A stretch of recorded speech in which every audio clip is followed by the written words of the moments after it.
Bonjour et bienvenue à cette capsule d'information qui explore pourquoi le trouble développemental du langage constitue un enjeu de santé publique, ses implications pour notre société, ainsi que son influence sur la démarche clinique des orthophonistes. Avant d'entrer dans le cœur du sujet, situons d'abord les concepts importants. Commençons par le trouble développemental du langage appelé TDL. Le TDL se caractérise par des difficultés persistantes et marquées à apprendre et à utiliser le langage en l'absence d'une cause médicale connue. Ces difficultés doivent être suffisantes pour avoir des répercussions fonctionnelles importantes au quotidien. Le TDL touche environ 7 % de la population, ce qui est considérable.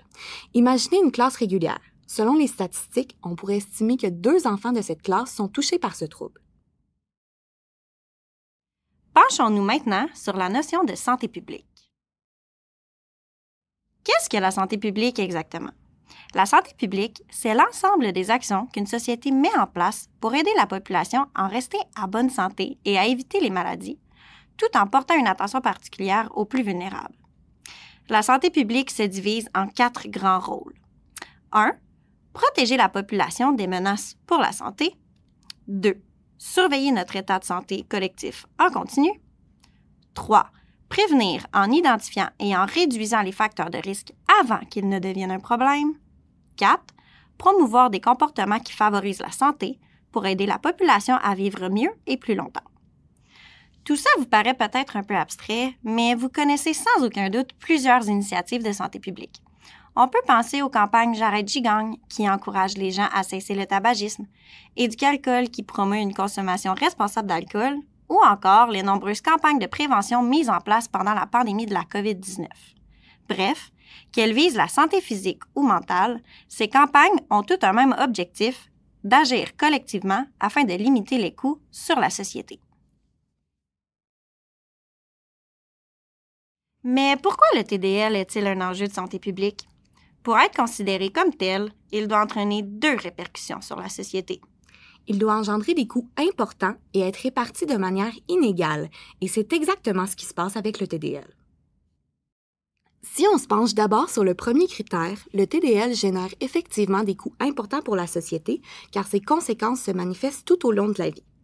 En effet, les difficultés d'acquisition de langage vécues dès la petite enfance affectent les apprentissages, la construction des compétences sociales et l'estime de soi à l'école. Des répercussions persistent à l'adolescence, notamment au niveau de la participation sociale, puis à l'âge adulte avec des répercussions sur la santé mentale et les opportunités d'emploi, par exemple. Dans certains cas, des études ont démontré que cela peut même conduire à des problèmes encore plus graves, comme la délinquance ou des risques d'être victime d'abus.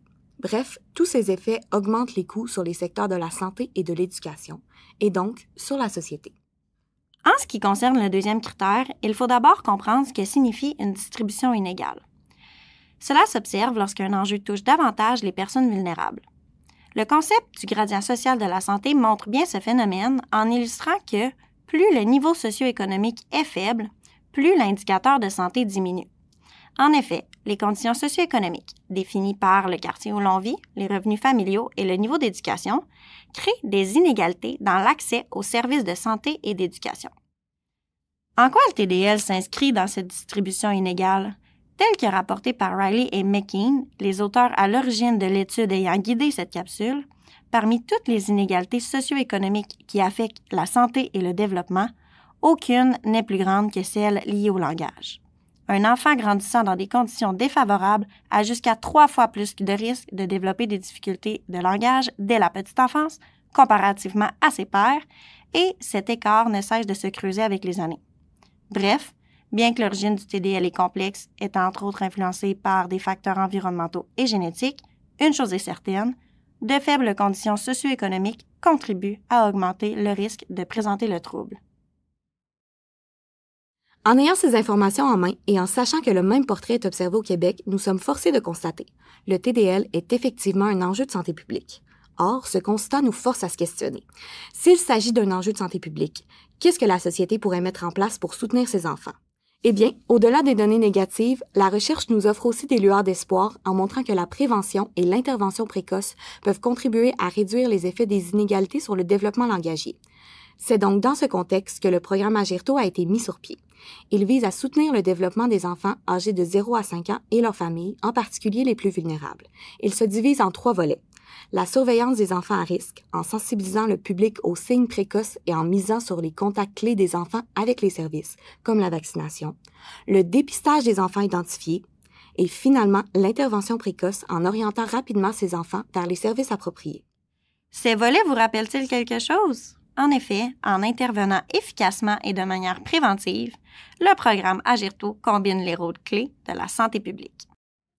Au terme de cette capsule, 3 messages clés ressortent. Le TDL est un enjeu de santé publique. Le programme Agirto s'inscrit dans une approche de santé publique. Et, comme pour tout enjeu de santé publique, la prévention et la promotion jouent un rôle clé et passent par la connaissance des comportements, des habitudes favorables au développement langagier et des services disponibles. Nous vous remercions de votre visionnement et espérons que cette capsule vous convaincra que, ensemble, nous pouvons faire une réelle différence. Pour plus d'informations, nous vous invitons à cliquer sur les liens ci-dessous pour consulter le site du programme Agirto et pour visionner les autres vidéos de la chaîne InfoTDL.